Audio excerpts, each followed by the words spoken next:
The intro, okay? There you go. Start the intro. Hello, I'm Chase, and this is Drew. And we make up the Lunchbox crew. Get it?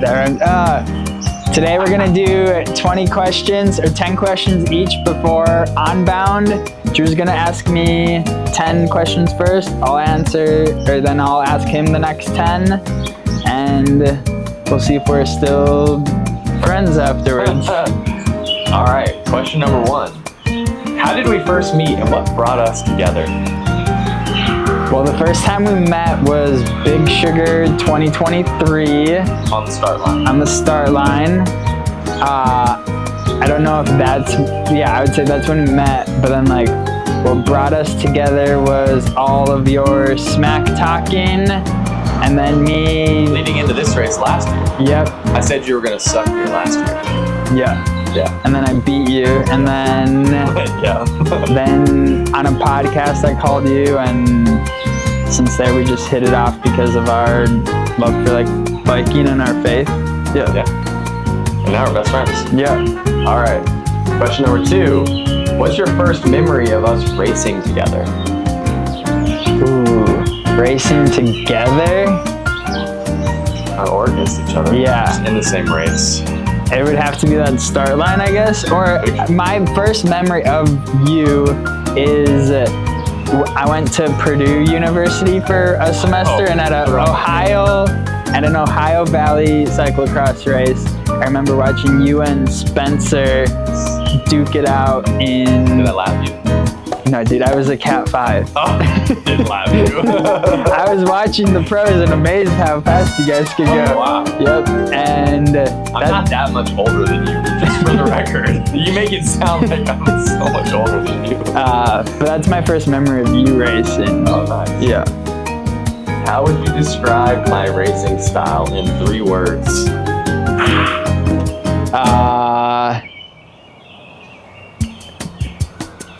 I don't know. Pretty standard. Standard. Passive, as in you, you like to sit on people's wheels. Okay. And then... Just a little fire right in my belly.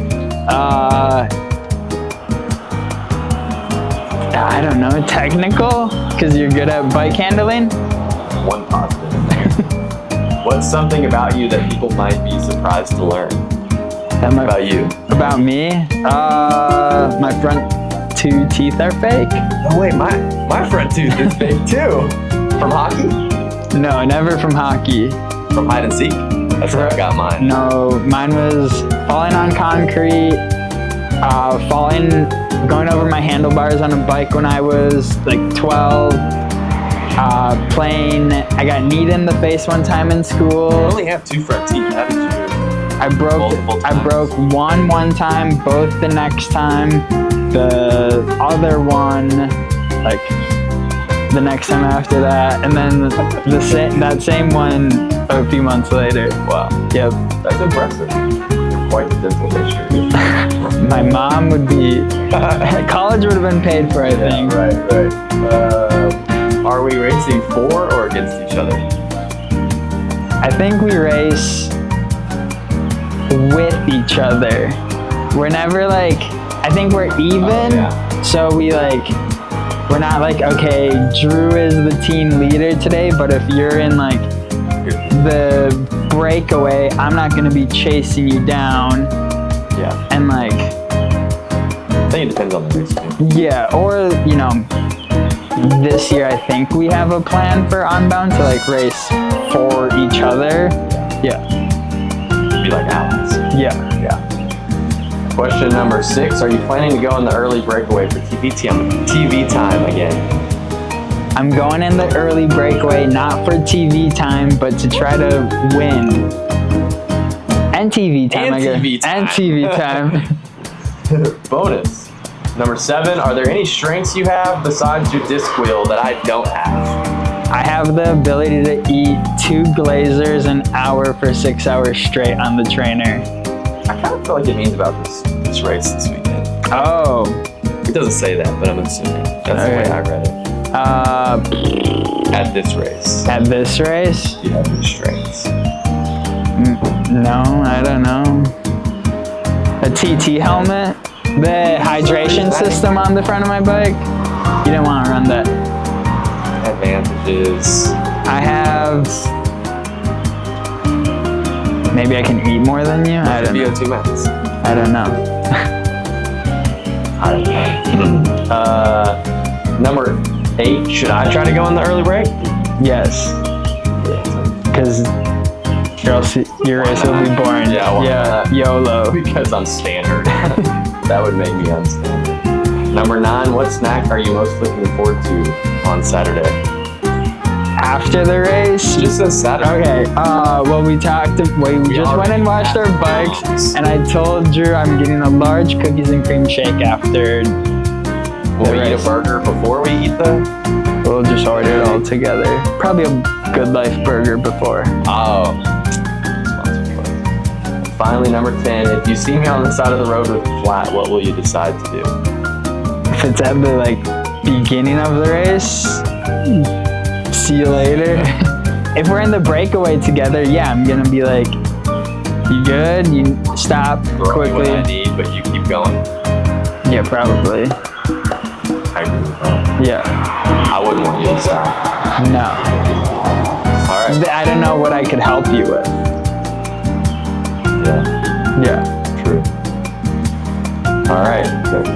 My turn. Yeah. He dished on me, now I get to dish on him. What's been your favorite race we have done together and why? Core 4, because I smoked it. And we rode together the whole day, and we got to ride in our aero bars for like the whole race. There's a lot of good reasons. That was a good race. And like that was the first time we really hung out, like the whole weekend we just hung out. Yeah. And at that point we were thinking about being teammates, but we were unsure. And I feel like that weekend kind of solidified it, because we were like, yeah, we like hanging out. Yeah. No, that was a super fun week. Are dad watts proportional to the number of kids you have? Proportional in that they go proportionally down with every kid, probably. Gets proportionally harder with every kid that you have to train. Then they start like, if you had 3, then the oldest takes care of the youngest, Yeah, and then 2's the max for us. 2's the max? Okay. It has worked out well to where, as we've had more kids, CJ has worked less and less. And so now she just stays at home with the girls, which is nice. So it's like worked out pretty well where it stayed pretty consistent, I think. And when you're already maxing out your talent regardless, it doesn't matter. I'm already maxed out. Will you ever be confident enough to go in an early break? I'm going in the early break this weekend. So I hope. What's the most confident you have been in a race? Any local race. Yeah. Any local race. What is your favorite profile product, and did I influence you to use anything specifically? Well, I'm pretty pumped on these new bars for a lot of reasons, but mainly because they look way cooler than the old bars, the way that they're shaped, and the package said they were 36s, but they feel way more narrow than that, which I think is a good thing, but you also still get the wider bars in the drops. So like today when we were riding in the mud up in the drops, I could have pretty good handling down there, but then arrow on the hoods because they're super narrow. Like narrow is arrow. The Canto bars are super comfy. Yes. Canto bars. I don't even run bar tape with them. And you've influenced me to ride narrow bars. That's like a somewhat new thing to me this year. Oh yeah, because I gave you narrow bars. I gave you my 36 profile bars in Arizona. And I don't think I ever had run arrow bars till Core 4 last year. Yeah. Largely due to like you and Dillman, his influence, Would you use, are there any gear choices that I use that you won't? Yeah, I'm not using the front end thing. Or the disc wheel. Yeah, that's like a no-brainer. Dude, you can use my other one. I have 2. Yeah, I don't want to. Would you use aero bars if you could? I think so, yeah. Yeah? It'd be helpful for when I'm off the front or off the back. Both of them in those situations. What's your favorite post-race meal?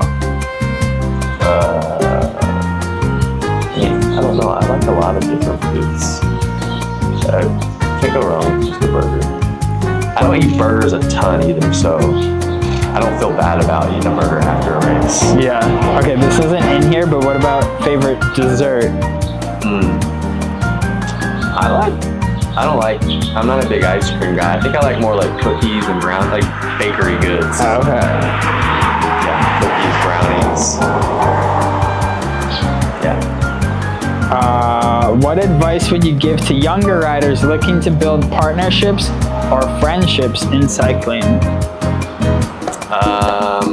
Well, you have to put yourself in, I don't know what you call them, but like places of opportunity where like you're not going to ever meet anybody if you don't ever go to races. So going to races, you might meet your next big sponsor at the next race. So like, I think going to more races and events and not being afraid to talk to people and introduce yourself, and like who knows, like you might meet people that could connect you to other brands. And like most of the sponsors and the teams that I've been on because I met somebody and then they connected me to somebody, or yeah, it hasn't been like I cold emailed somebody and they were impressed with my cycling resume. Yeah. That doesn't really cut it. Like usually it's you're friends with somebody, they like you, and then they want to sponsor you, they convince their friends to sponsor you or whatever. So I think going to races and meeting people is important. Yeah, I think expos are like super walking around the important. expos, like just talking to people, like sponsors love that stuff, I think. And I thoroughly enjoy doing that stuff, just talking to people. If you see me on the side of the road with a flat, what will you decide to do? Yeah, I think it depends on what point in the race. But in most cases, I think just pass you and maybe ask, like, are you good? And then hopefully you give me a thumbs up and I don't have to worry about it. Because I think regardless, if both of us are stranded on the side of the road, that's not going to be good for the team or for either one of us. So I don't think you would want me to stop and I wouldn't want you to stop. Because what's the point of sacrificing both of our races if one of us has a flat? Okay, you have one CO2 left. You see me on the side of the road and I say, I need a CO2. What do you do? I probably Okay. Yeah. Yeah. Because hopefully I could find the CO2 at the next one. I don't know. Okay. That was question 20. Oh, nice. Good. Any other bonus questions? No, I kept adding the CO2 thing wasn't on here. Yeah.